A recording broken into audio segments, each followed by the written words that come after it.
Hospitals, schools, the environment. Lots of things that affect us all are discussed and decided in Parliament.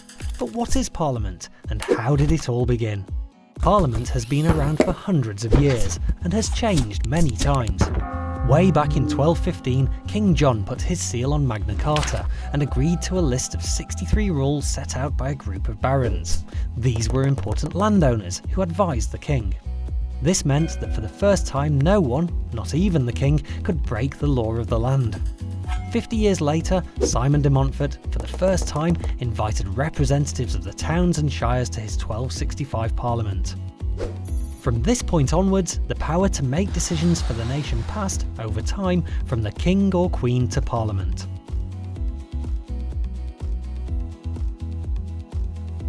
You've probably heard of the government. The government's job is to run the country. Parliament's job is to check and challenge what the government does. Let's take a closer look at what happens in Parliament today. Parliament is made up of three parts: the House of Commons, the House of Lords, and the King or Queen, known as the monarch. The House of Commons chamber is where important topics are debated, laws are discussed, and where members of Parliament, MPs, can keep an eye on the work of the government.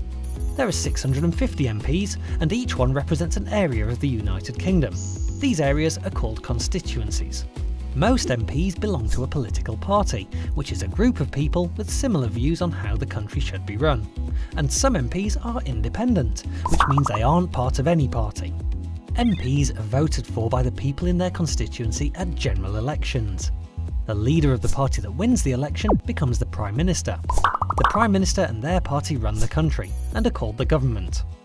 Parties not in power are known as the opposition, and they take a leading role in checking and challenging the ideas of government through debates in the chamber. At the head of the House sits the Speaker.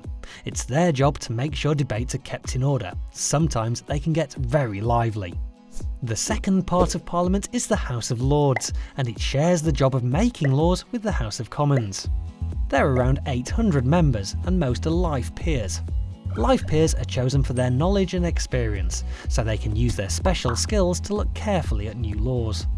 Anyone, including you, can nominate somebody to be a life peer. Successful nominations are then recommended by the Prime Minister and approved by the monarch.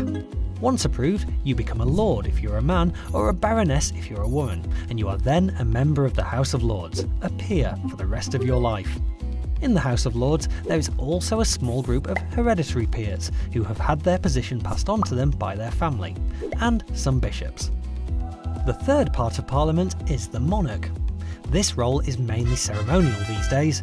They meet the Prime Minister once a week to hear what's going on in Parliament, and sign every new law.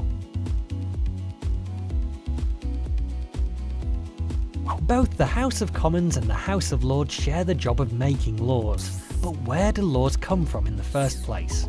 A law is a rule we've all agreed to live by. Laws help everyone understand what we must and must not do. Ideas for new laws are called bills. They can be suggested by lots of different people, including political parties and campaign groups. A bill can begin in the House of Commons or the House of Lords. MPs and Lords always check bills very carefully, because making and changing laws affects everyone in the country. They do this by holding debates in each house, where they can discuss what they agree and disagree with in the bill and suggest changes. Sometimes a bill can go backwards and forwards between the two houses lots of times. This is called parliamentary ping-pong. Once the two houses agree, then it's the monarch's turn. It's their job to formally agree the bill. This makes it an Act of Parliament, and only then is it a law. In the UK, we live in what's called a democracy. This means we let as many people as possible have a say in how the country is run. We do this through our rights to vote in elections. For many years, lots of people in the UK fought to get the rights to vote that we have today, and now every eligible person aged 18 and over can vote. There are lots of different types of elections to vote in: general, local, and European. Let's take a closer look at how members of Parliament, MPs, are voted into the House of Commons in the general election. General elections take place in the UK usually once every 5 years. Voting takes place on one day, called polling day. People go to polling stations set up across the country. They choose who they want to vote for from a list of candidates by putting a cross next to the name of the person they've chosen. The candidate with the most votes then becomes the MP for that area, called a constituency. OK, but how would I know who to vote for? Before elections, candidates need to campaign to try to get people to vote for them. Campaigning can involve handing out leaflets to explain their ideas, speaking in public discussions, talking to people by visiting houses door to door, and party political broadcasts on TV. Parties with candidates standing for election also write a list of everything they want to do if they win. This is called a manifesto. Once they've won an election, an MP represents all their constituents, including those who didn't vote or voted for someone else. The party with the most elected MPs forms the government, and their leader becomes the Prime Minister.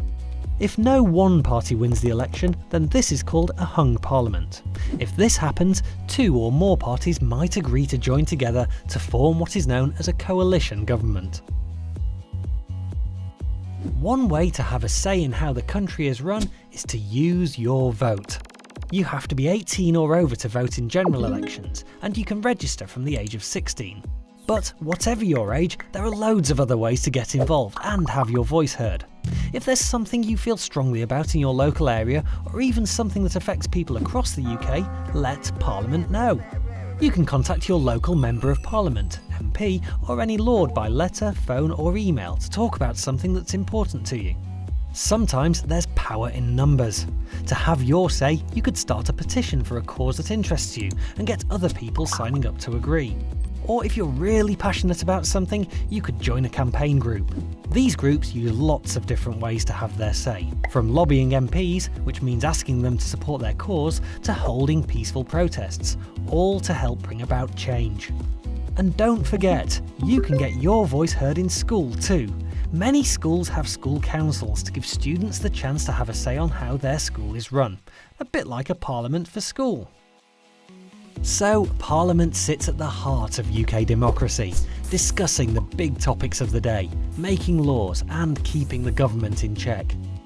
And for democracy to really work, we all have to be involved. What will you do?